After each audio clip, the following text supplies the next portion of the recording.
listening have joined their facilities in an emergency network to bring you this news as it develops.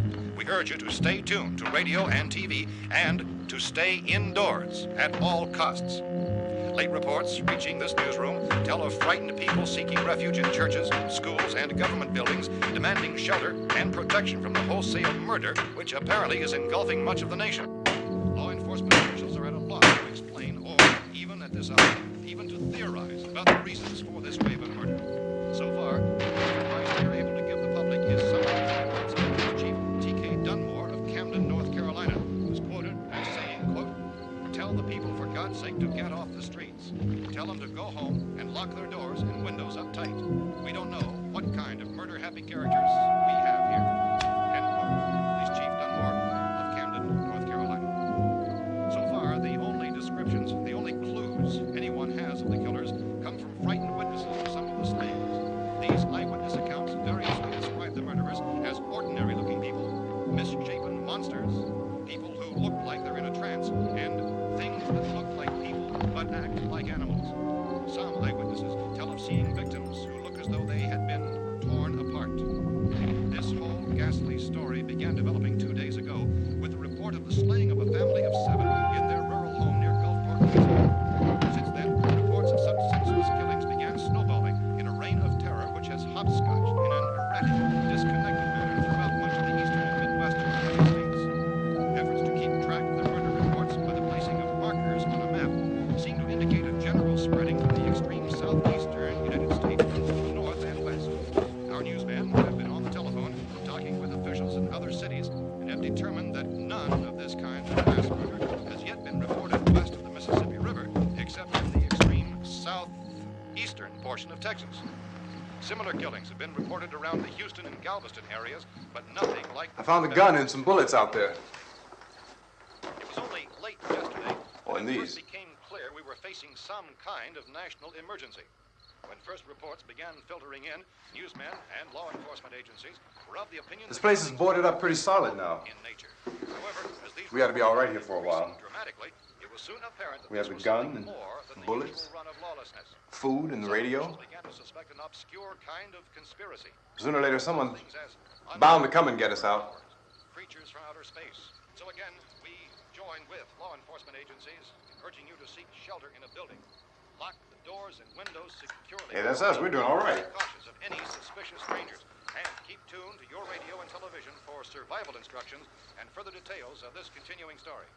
Look, I don't know if you're hearing me, Goes on in the absence of any law. but I'm going upstairs now. It's almost as though some critical balance of If anything should try to break in here, I can hear it from up there, and I'll be down to take care of it. savage killers. We repeat, this radio station. Everything is all right for now. I'll be back to reinforce the windows and doors later.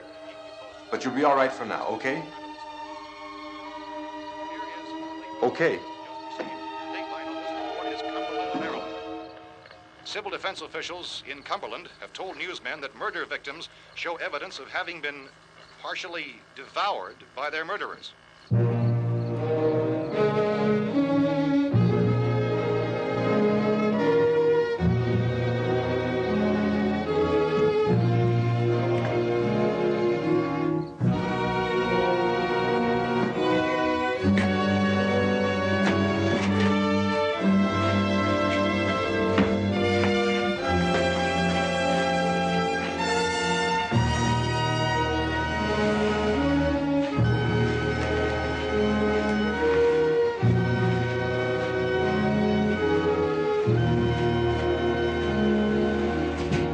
Consistent reports from witnesses to the effect that people who acted as though they were in a kind of trance were killing and eating their victims prompted authorities to examine the bodies of some of the victims.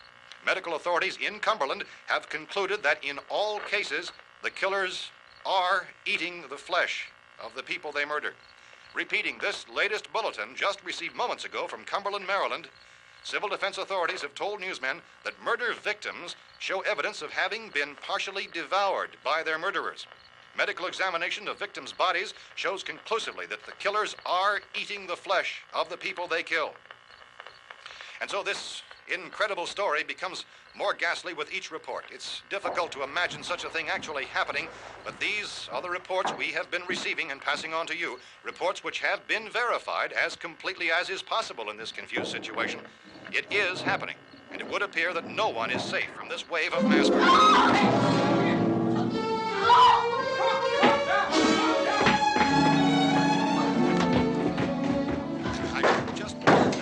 Don't shoot.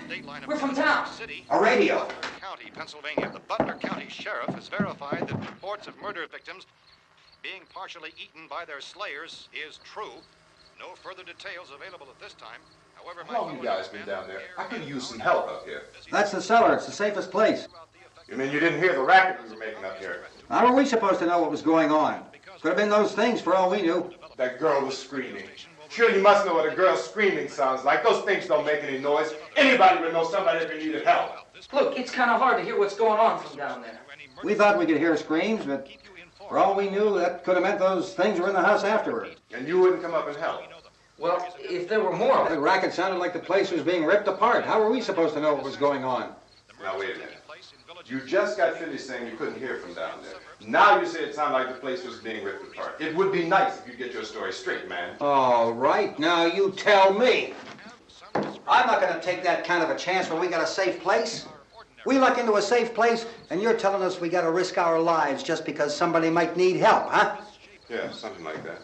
All right, why don't we settle this? Look, mister, we came up. Okay, we're here. Now I suggest we all go back downstairs before any of those things find out we're in here. They can't get in here. You got the whole place boarded up? Yeah, most of it. All but a few spots upstairs. They won't be hard to fix. You're insane. The cellar's the safest place. I'm telling you, they can't get in here. And I'm telling you, those things turned over our car. We were damn lucky to get away at all. Now you tell me those things can't get through this lousy pile of wood? His wife and kids downstairs. The kid's hurt. Well, I still think we're better off up here. We could strengthen everything up, Mr. Cooper. With all of us working, we could fix this place up in no time. We have everything we need up here. We can take all that stuff downstairs with us.